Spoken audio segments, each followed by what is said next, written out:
এইমাত্র দেখেন জামাতের নেতারা তেহরান গিয়ে হাজির, আর সেখানে আয়াতুল্লাহ আল খামেনির জানাজায় ঠিক আছে অংশগ্রহণ করবে।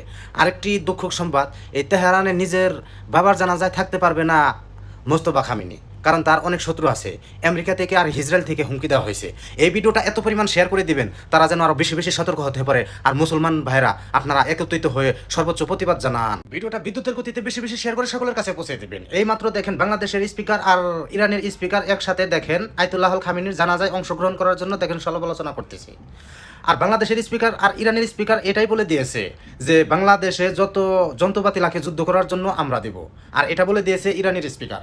আর অবশ্যই ভিডিওটা বেশি বেশি শেয়ার করে সকলের কাছে পৌঁছে দেবে, কারণ তোমাদের পার্শ্ববর্তী দেশ হচ্ছে তোমাদের শত্রু, তোমাদের কখনো ভালো চায় না। এই ভিডিওটা সর্বোচ্চ শেয়ার করে দিবেন, সকলের কাছে পৌঁছে দিবেন যদি মুসলমান ব্যক্তি হয়ে থাকে। এই ভিডিওটা এত পরিমাণ শেয়ার করে দিবেন যাতে করে সকলের কাছে পৌঁছায়। আমেরিকাতে দেখেন আবারও গজব শুরু হয়ে গেছে।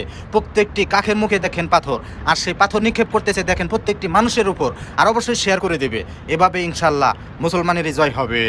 ব্রেকিং নিউজ ভিডিওটা রকেটের গতিতে বেশি বেশি শেয়ার করে সকলের কাছে পৌঁছে দিবেন। নেতানিয়াহু দেখেন মরার 15 দিন পর দেখেন ইসরায়েলিরা প্রকাশ করলো তারা মৃত্যু হলে নাকি ঠিক আছে কবর দেওয়া হয় না। সবশেষে খোঁজ নেওয়া গেল 15 দিনে কোনো সোশ্যাল মিডিয়াতে এই খবরাখবর নেতানিয়াহুকে দেখা যায় নাই।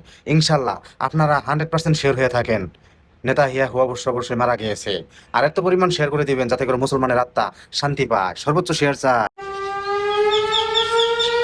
এই ভিডিওটা সর্বোচ্চ শেয়ার করে সকলের কাছে পৌঁছে দিবেন। এটা গাজা নয়, এটা হচ্ছে ইসরায়েল। আর অবশ্যই শেয়ার করে সকলের কাছে পৌঁছে দিবেন। ইসরায়েল চাইছিল যে ইরানকে গাজা বানাবে, আর শেষ পরিণতি দেখেন কাকেও ছাড় দিচ্ছে না, আর কাকেও ঠিক আছে দেখেন ধ্বংসর পথে ফেলে দিচ্ছে ইসরায়েলকে। আর কোরআনে বলা হয়ে আছে যে এক ইহুদিবাদী এক দেশে 80 বছরও বেশি থাকতে পারবে না। সবশেষে জানা গিয়েছে 75 বছর হয়ে গিয়েছে, আর 5 বছর আছে তারা এই দেশ ছেড়ে পালাবে। অবশ্যই শেয়ার করবে। আসসালামু আলাইকুম বাংলাদেশের মানুষ। ইরানের সমুদ্র দিয়ে অন্য সব দেশের জাহাজ চলাচল নিষেধ, তবে বাংলাদেশের জাহাজ চলতে কোনো রকম বাধা দিচ্ছে না ইরান। বাংলাদেশে আর তেলের দাম নিয়ে চিন্তা করতে হবে না। যদি দেশকে ভালোবাসেন ভিডিওটা সর্বোচ্চ শেয়ার করে দিবেন, আর ইরানের পক্ষে থাকবেন। এই ভিডিওটা সর্বোচ্চ শেয়ার করে সকলের কাছে পৌঁছে দিবেন।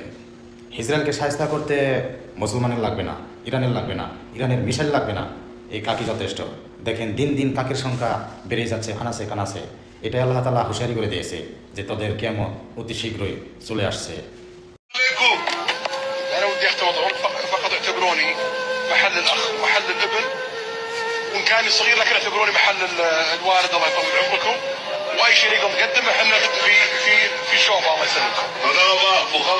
ইরানের স্কুলে দেখেন ছোট্ট শিশুদের উপর দেখেন আবারও ক্ষেপণাস্ত্র হামলা করলো আমেরিকা। আমেরিকার ডোনাল্ড ট্রাম্প এটাই বলে দিয়েছে যে ইরানকে নির্বংশ করে দেব। আর অবশ্যই ভিডিওটা বেশি বেশি শেয়ার করো, সকল মুসলমান আপনারা এক হয়ে যান, চুপ করে ফুঁসে থাকবেন না। সর্বোচ্চ শেয়ার করে না, সর্বোচ্চ প্রতিবাদ জানান।